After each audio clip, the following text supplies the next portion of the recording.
How's it going, everybody? It's Bug from Spooky Pinball here, and today we are going to be looking at the Halloween rules flowchart.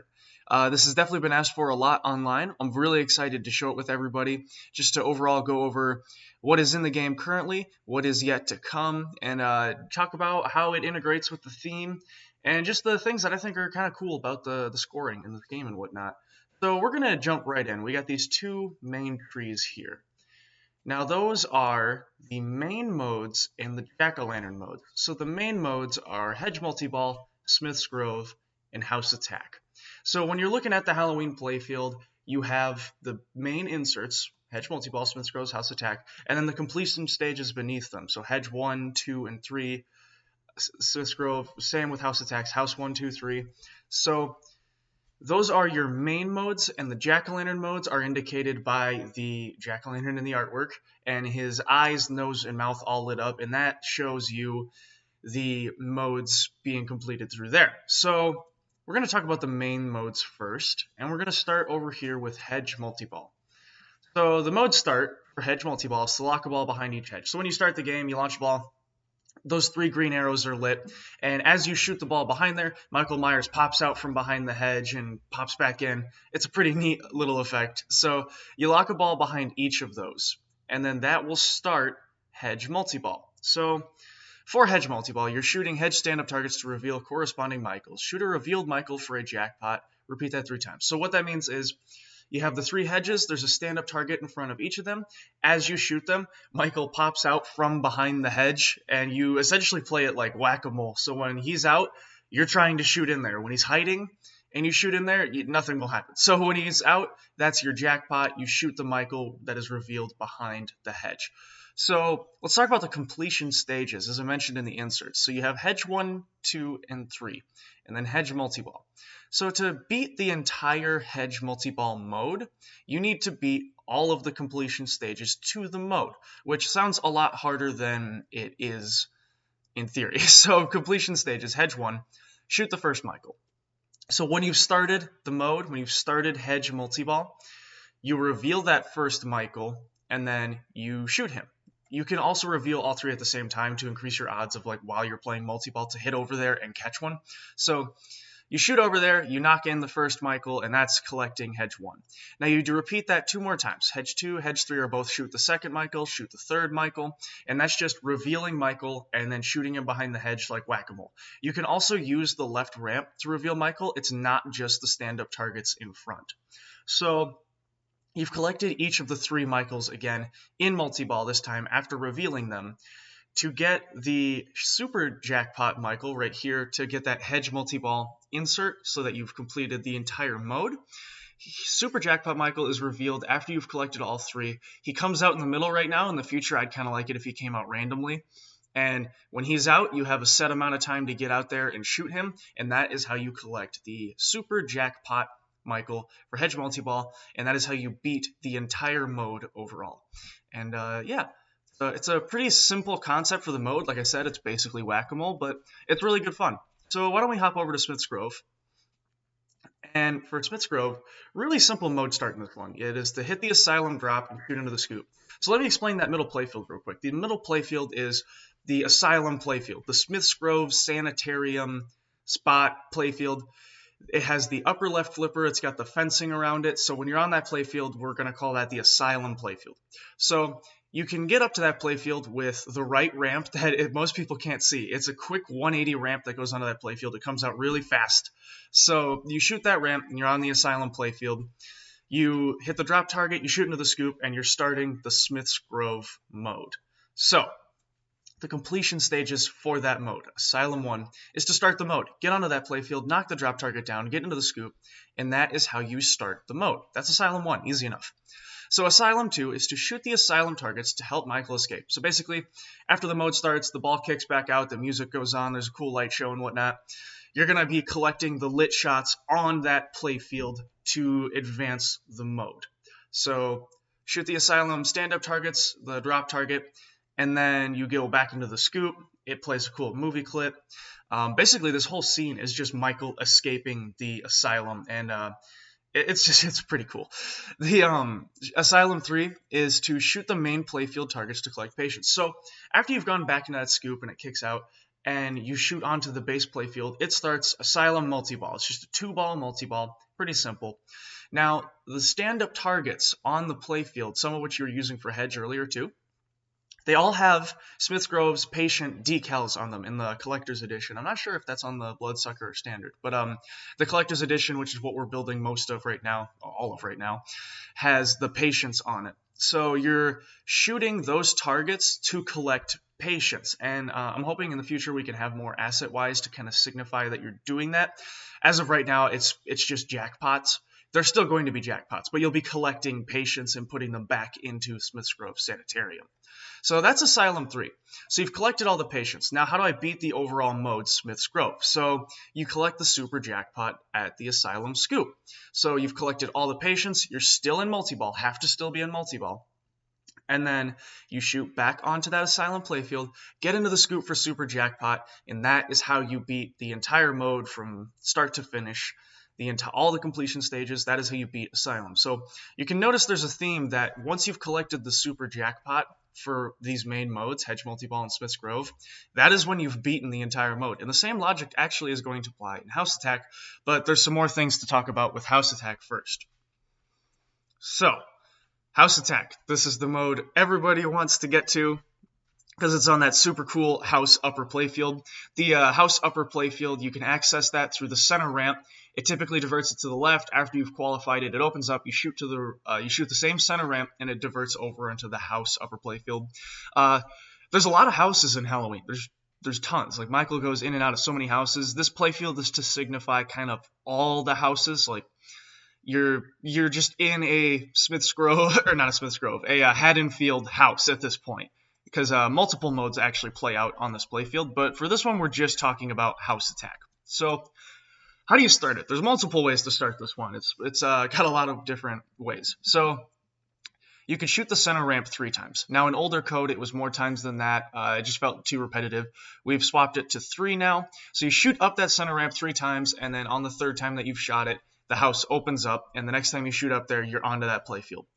The other way that you can visit it is to have, the other way to start House Attack is to have visited Hedge and Sanitarium.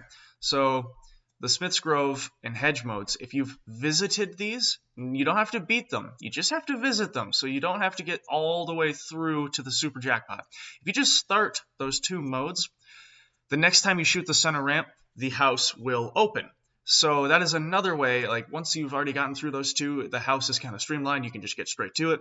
And then the 3rd way, which is my favorite way to open the house, is the dirty pool shot.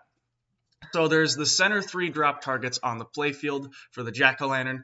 If you hit that center drop target down and the 2 other targets are still up, you shoot in between those 2 targets over that knocked down center drop target, and it goes up the center ramp and down through.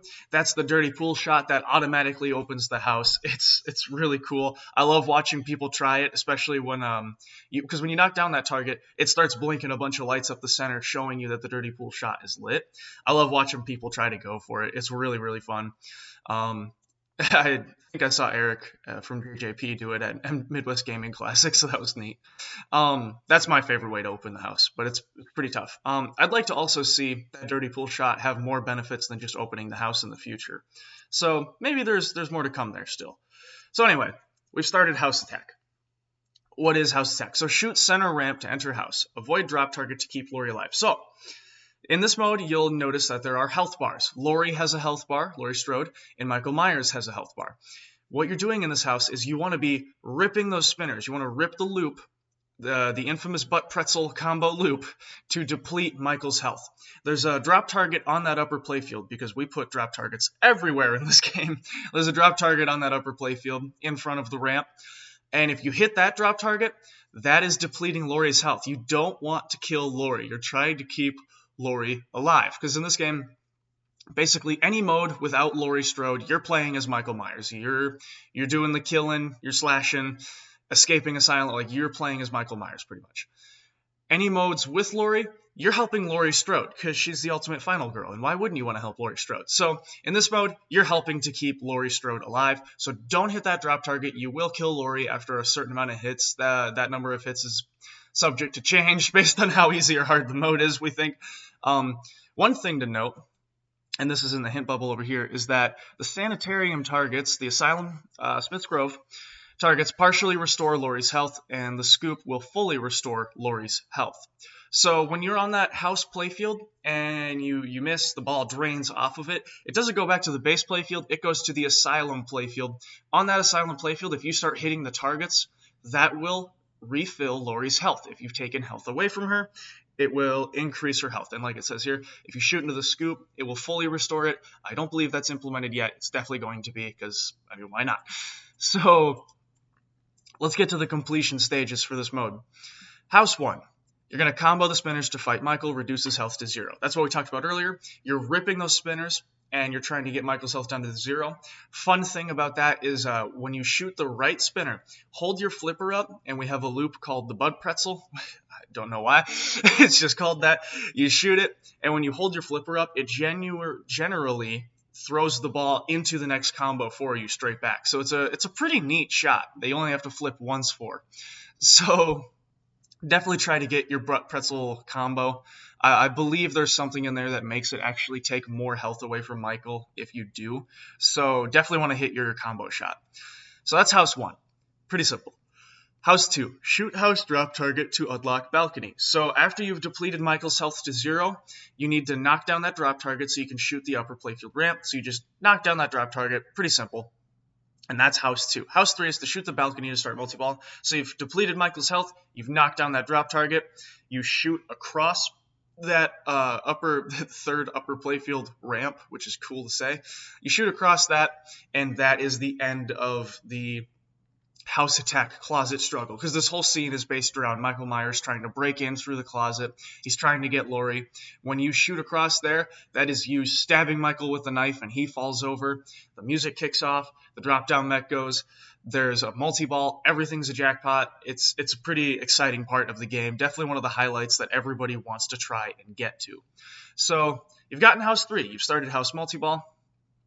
House attack, beating the entire mode all the way through, is during multi-ball, you collect the super jackpot at the balcony. So like I said, everything's a jackpot in this mode.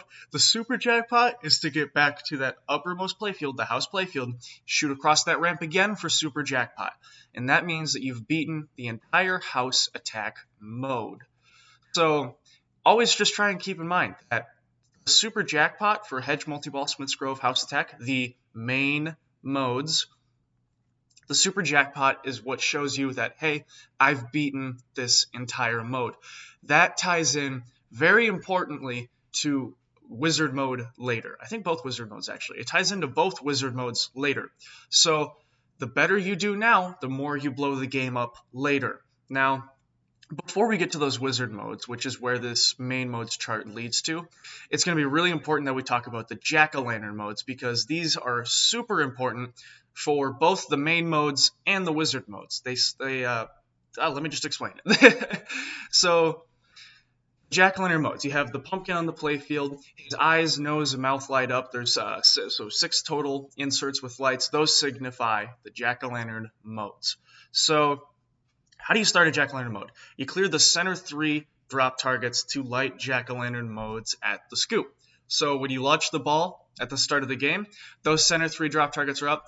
You knock them down each. You shoot the jack-o'-lantern at the scoop will be lit. You'll see it flash off. You shoot it, and you can now select a jack-o'-lantern mode. So the jack-o'-lantern modes, we have a lot going on here. We have easy modes, medium modes, and hard modes. Now, they're easy in difficulty, so they don't score as high as the hard modes will. So this is where it gets a little bit more tricky, so I'm going to explain it the best I can. And that is, with an easy mode, you will have a 2 times jackpot value for main modes when completed during a main mode. So the first easy mode is Death in the Driver's Seat. It's a simple shoot lit shots, combo them together mode. you can't fail out of it. So let's say I'm playing Death in the driver's seat, where Annie is in the car fighting for her life as Michael is attacking her from the back seat.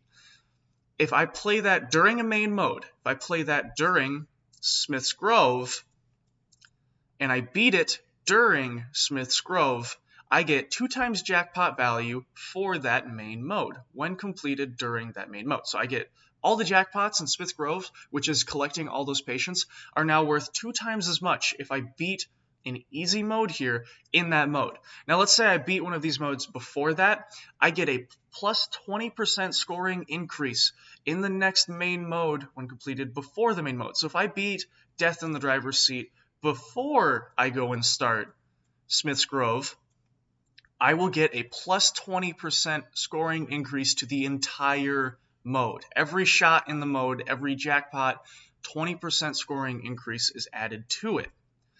So that logic applies for each of these modes. For the medium modes, if I'm playing Counting Bodies, it is 3 times jackpot if I complete it during a main mode, plus 30% scoring increase if I beat it before. So just to reiterate, if I'm playing Counting Bodies and I beat it during House Attack, I beat it during it, all the jackpots in House Attack, which as I said before was everything on the playfield and then the super jackpot at the balcony, all those jackpots are worth 3 times as much. If I beat it before I start this mode, the whole entire mode scores 30% higher. Same logic with the hard, 5 times jackpot and plus 50% scoring increase. So the next thing you're probably wondering is what happens if I play an easy mode and a medium mode and I beat both of them before I go into a main mode? Well, then you get the 20% scoring increase and the 30% scoring increase. So 50% scoring increase going into your next mode. So you can stack these any which way. I can do a medium mode and a hard mode. I can do an easy mode and a hard mode. I can do an easy, medium, and hard. And that scoring benefit will be added into whatever next main mode I start. After you start that main mode, it cashes in the scoring increase for that main mode. When that main mode is over, the increase is gone. You need to play more easy, medium, and hard modes to add it to your next main mode. This is not yet implemented into the game. We're definitely going to be implementing it soon, testing it like crazy, making sure it works properly. So that is the plan going forward with the scoring for easy, medium, and hard. So let's get back into talking into the fun stuff and not the super deep scoring things about the game. Let's talk about these actual jack-o'-lantern modes and how they tie into the game. So Death in the driver's seat. We're going to start in the easy bubble over here. Death in the driver's seat. This is the mode where Annie is in her car. Michael pops up in the back seat and he starts strangling her. This mode, you're essentially playing as Michael and you're trying to strangle Annie. And it's a simple rule. It's very simple rules for the mode. You're chaining together the 4 lit purple shots. Red arrows indicate a failed combo. Green arrows indicate a successful combo and greater scoring. So the mode starts. The UI switches up. And you have your lit shots. Now, if I shoot the left ramp, I have a set amount of time to combo that shot off into the next ramp or orbit. So I shoot the left ramp, my arrow will turn green, and if I shoot another shot after that, I shoot the right orbit, that will also turn green. Now, if you fail a combo shot, which is basically just after a certain amount of time you have been considered to have failed that combo shot, it will turn red, indicating that you did not successfully chain the shots together. The goal for the mode is to just chain all the shots together, and then that will increase your scoring. It might add some bonuses later. We're working that out currently, but as for now, you're just trying to chain those shots together to play the perfect mode of just one shot after another. There's no way to fail this mode, There's no way to fail this mode. There's no timer. There's no bad shots that kick you out. The only way you can fail is if you drain your ball. So, pretty simple mode. Why don't we talk about Bob and Linda's demise? This is a really fun mode, I think after the most recent update where we added adult mode to the game. It's now probably everybody's favorite mode.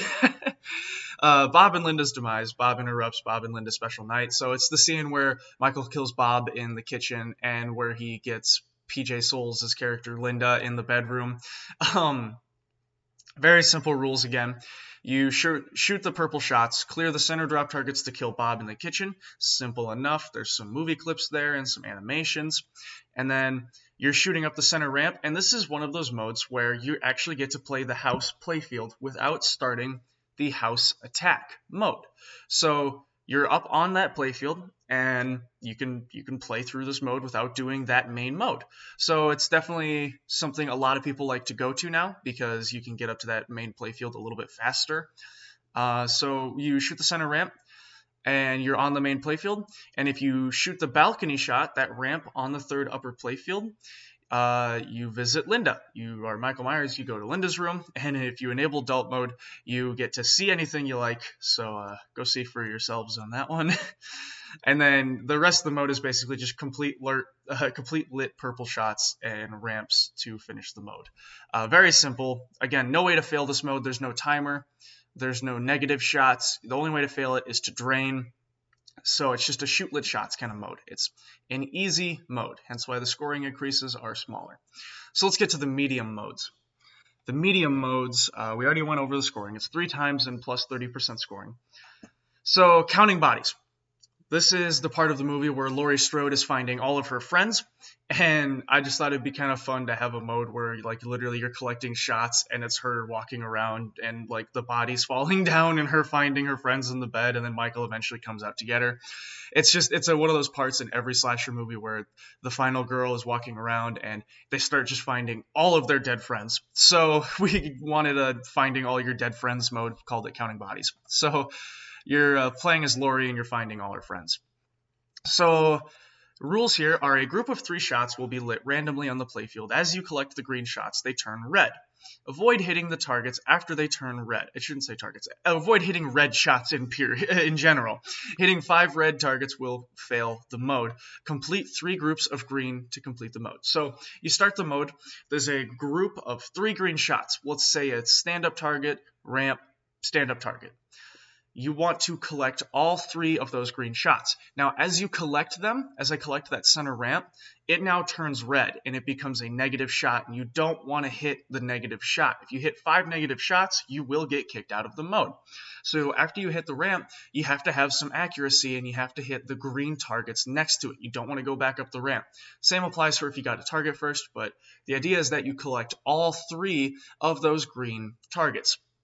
And that's how you collect one group. You collect 3 groups of that, and that's Laurie finding her dead friends, and then Michael popping out to come get her, which brings us into the next mode, because these modes here, from this point forward, kind of just all play exactly in order of the movie.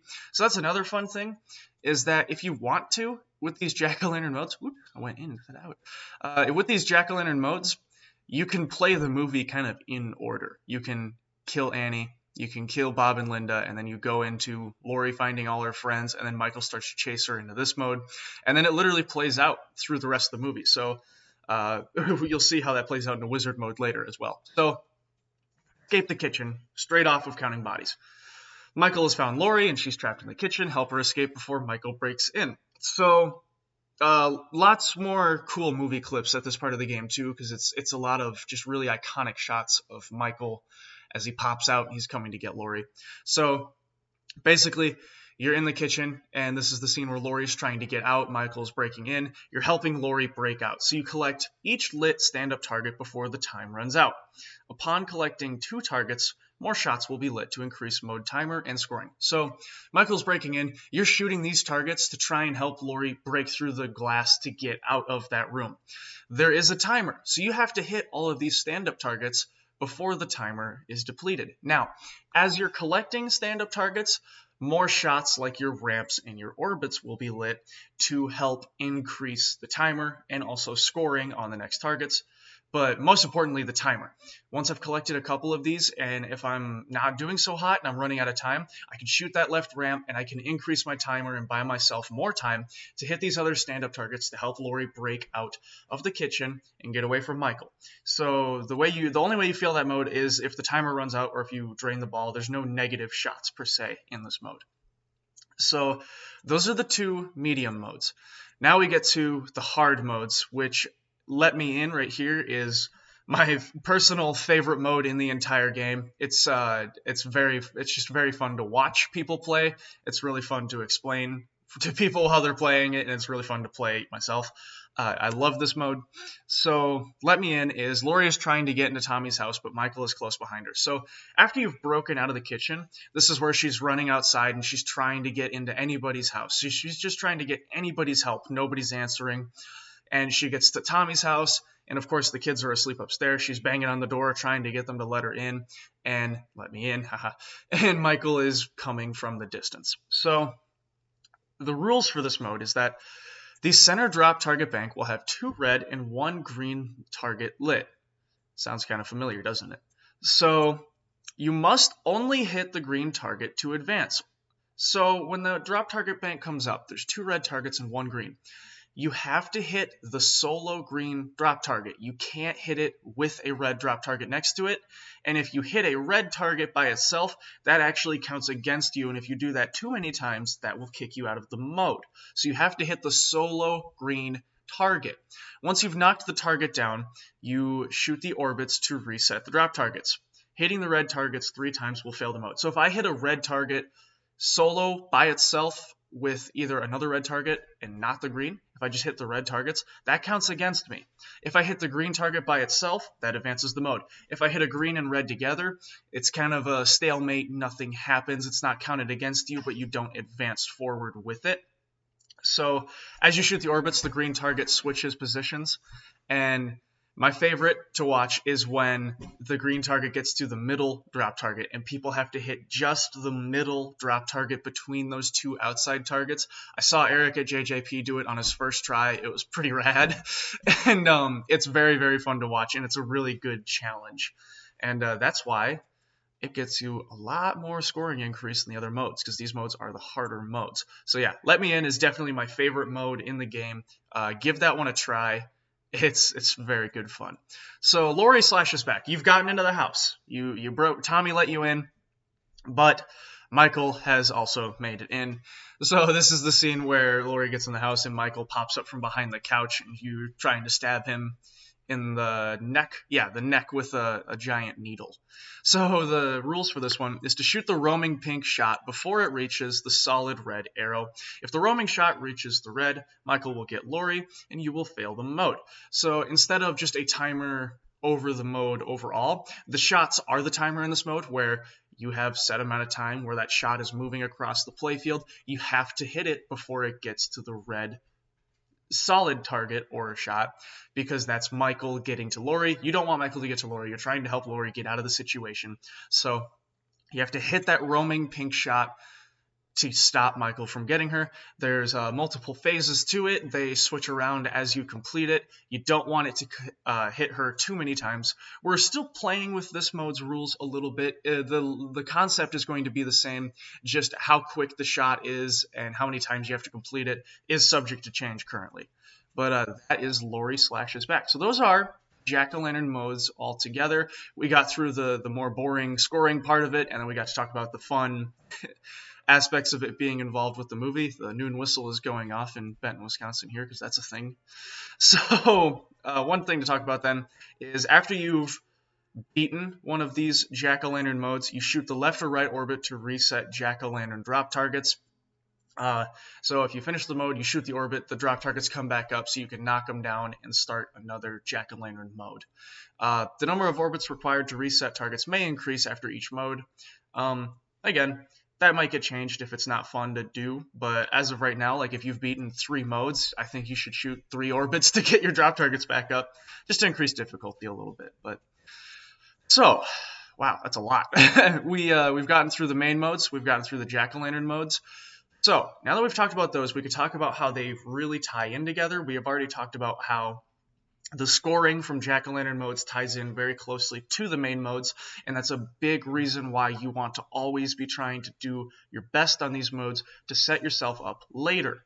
So now this is where it all ties into the 2 wizard modes for the game, the Boogeyman Wizard mode and the Night He Came Home. So let's talk about the Boogeyman Wizard mode first. So the mode start is completing all stages in all main modes qualifies the Boogeyman Wizard mode. Shoot, right, scoop, start.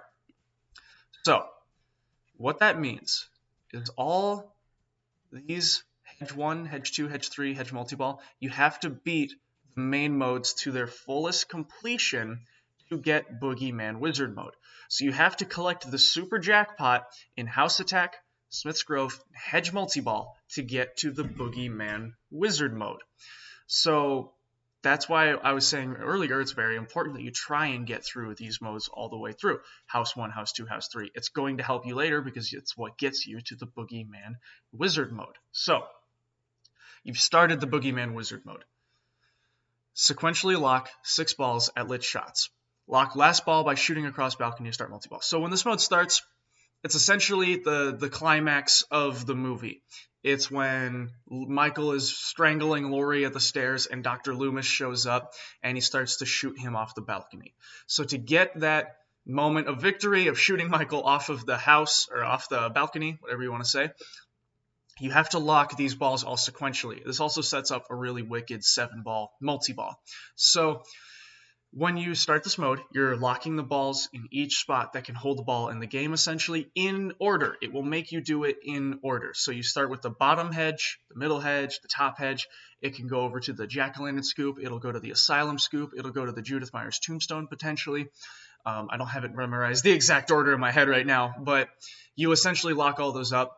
And once you've locked all these balls, you have this awesome moment where you shoot across the balcony and it'll be Dr. Loomis shooting Michael off of the balcony, and then obviously music kicks off and it's time for a super awesome wicked 7-ball multi-ball for your wizard mode. So lit shots collect jackpots, scoring multiplier equal to number of locked balls. So what that means is if you don't get to the 7-ball multi-ball, you lock 4 balls and then you drain, well then you'll have a 4-ball multi-ball for this instead. So the scoring multiplier will be equal to the number of locked balls. So however many you've locked adds your scoring multiplier. Alright, so Night He Came Home Wizard mode. So the modes start for this one. Visit each main mode and Jack-o'-lantern mode to qualify Night He Came Home Wizard mode. So that is simple enough. It just says visit. It does not say beat. So that means if I just play through, or not through per se, if I just play at some point in the game, Hedge, Smith's Grove, House Attack, and all 6 of the Jack-o'-lantern modes, I qualify for this wizard mode. You don't have to beat them, you just have to visit them. So back to it. You do that and you qualify the Night He Came Home Wizard mode. Shoot right scoop to start. So here's where I was saying earlier, playing through these modes, trying your best early on is what will blow up the wizard mode. So finishing a main mode completion stage adds a jackpot for Night He Came Home multi-ball. So if I'm playing Hedge multi-ball and I get 3 of these completion stages, but not the main one, I should get 3 of these, that gives me more jackpots available in the Night He Came Home. Same logic applies for both of these, where getting more completion stages lights more jackpots. It qualifies more jackpots. So each completed Jack-o'-lantern mode adds a ball towards Night He Came Home multi-ball. So every time you beat a Jack-o'-lantern mode, you don't fail out of it, you beat the whole mode, that adds another ball to your multi-ball for the Night He Came Home Wizard mode. So just think about that for a second, is when you're playing Smith's Grove, you're not just trying to beat these for the sake of beating them. If I beat all of the completion stages, I'm qualifying things for 2 different wizard modes. I'm qualifying one wizard mode if I just try and beat these completion stages all the way through. But even if I get half of the completion stages, that's also helping me out for the Night He Came Home wizard mode. So you're giving yourself many benefits at once by trying to actually play through these to their fullest extent. So you always want to be trying to do your best. Lit shots or jackpots. Scoring multiplier equal to number of completed Jack-o'-lantern modes. So not only does the Jack-o'-lantern modes being completed add a ball to it, but for each of those added balls, it also increases the scoring multiplier. So that is kind of the Night He Came Home wizard mode. It's a bit of a victory lap for the game where you visited everything, you deserve a reward, let's give you a cool multi-ball. So these are being worked on in the next code updates as well. Definitely lots to come with them. I hope everybody likes them. Having 2 wizard modes, I believe, is a first for Spooky Pinball. So I'm really excited about that, and I like how things tie into them as of now. So that's kind of the 2 main trees this chart here. why don't we go real quick just over the smaller portions here. Let's start with blood because it's funny. The blood, I love the callouts of Loomis saying to collect more blood and whatnot. It's kind of an ongoing inside joke meme in the shop at this point. So with the blood, how do you collect blood? You knock down 3 drop target banks or complete a jack-o'-lantern mode to light blood drops on the playfield.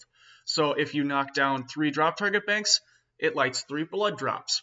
If you complete a jack-o'-lantern mode, based on the difficulty, it lights blood drops as well. Easy modes light 2, medium 4, hard 6. So what's funny is that there's actually no blood in the, I shouldn't say no, there's almost no blood in the original Halloween movie, but we all remember it being this like violent, gory movie, but there's technically no blood. So it's kind of a fun part of kind of nodding to that, where you're collecting all this blood in the game, but there really wasn't too much blood in the movie. We just remembered that there was blood.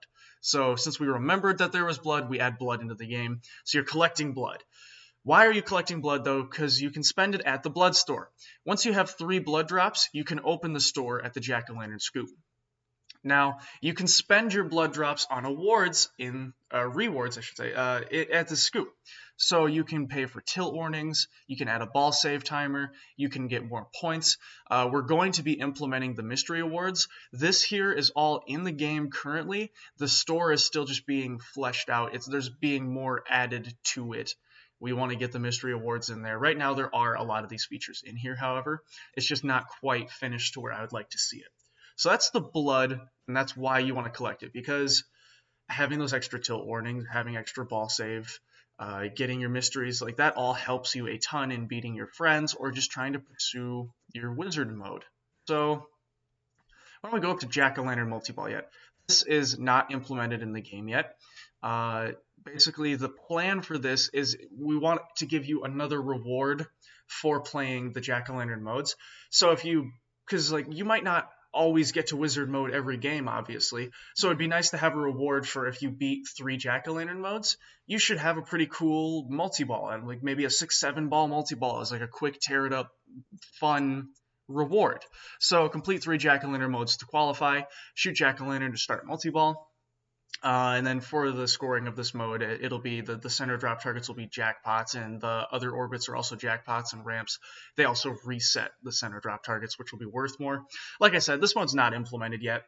It will be coming in the future. Definitely have a lot to work on with it, but I think it'll be a very good reward to give people for like, hey, we know you're not going to get to wizard mode every game, so here's another kind of small, what would be the word, checkpoint bonfire if you're a Dark Souls fan for how you're doing. So that's what Jack-o'-lantern multi-ball will be looking like in the future. Now, something that is in the game is the Judith Tombstone. So if you shoot the Judith Tombstone, which is off way to the right, it's kind of a trickier shot. You'll see the gigantic tombstone in the game, though. It's hard to miss. You shoot that target 5 times to lock a ball. You can do this once per ball. So after you've done it, you can't do it again, that ball. So the multi-ball for this is to shoot the drop target to release the captive ball. It's a 2-ball multi-ball. It's technically, I would say, an add-a-ball, maybe, but it gives you 2 times scoring. So you lock it up there, you release it. Now whatever mode it doesn't matter what mode you're in, they're all 2 times scoring while you have that extra ball in there. So that's the multi-ball feature for this. But this has more than one function. It also is the extra ball. So captive ball is released upon ball drain. So if I've got my Judith Tombstone ball locked up there and I drain my ball, the captive ball will be released to me as a second chance, which is it's a pretty good idea if you're trying to really play all the way through wizard mode, just leaving that there in case you drain, because it's a long road. In multiplayer games, this part is yet to be implemented. In multiplayer games, I would like to see it if that when you drain the ball, the captive ball isn't released and it's stealable by your friends. Which I know tournament guys usually don't like that, but for the home environment, for just playing with your buddies, it's really, really fun when you can steal their multi-ball, especially when you have to qualify it. So the skill shot is slightly in relation to the Judith Tombstone, but we'll get that in a second. First, with the skill shot, we'll talk about you just use the flippers to change the skill shot target, so you can spread it across all the targets and drop targets on the playfield. The targets are worth different values. You hit the selected target first after ball launch to collect the skill shot value. But what's really cool about this is that the Judith Myers Tombstone is a super skill shot which immediately locks a ball. So while I'm in skill shot, if I launch the ball and I shoot it up into the Judith Myers Tombstone, it will immediately lock a ball for me. This isn't lit. It's kind of a super secret skill shot, not anymore that I've told all of you, but it's a super secret skill shot where if you just get it up there, it'll lock the ball immediately. And it's a nice little trick for if you're planning, how to start your game. So definitely recommend doing that. Move. I keep zooming in. So looking back out here, that looks like it's about flowchart there, folks. So yeah, that's the Halloween Pinball Rules flowchart. Definitely a lot to take in at first. You can go to our webpage. I think I already mentioned this, spookypinball.com. Go to the game support on our webpage. This flowchart is there. I will also be posting a link to this flowchart on Pinside once this video is up. If you want to see it there, it'll be in the Halloween owners thread. And also, just leave me comments on this video. Send me messages on Pinside if you want to. Let me know what you guys think of this, what you'd like to see added, taken out, what we don't like. Just going over quick, a lot of this is already in the game. All these main modes are in the game. All the jack-o'-lantern modes are in the game. The blood is all there. It just needs to have more in the store. Jack-o'-lantern multi-ball is missing currently. Judith Tombstone is there. Skill shot is there. And the wizard modes are coming very, very soon.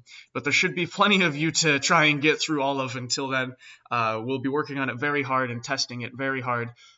Just doing our best to make sure we can get out these updates without too many code bugs, because code bugs are annoying. So thank you all for your patience on this. I hope you guys enjoy it. And yes, let me know what you think. And everybody have a good day, and thank you.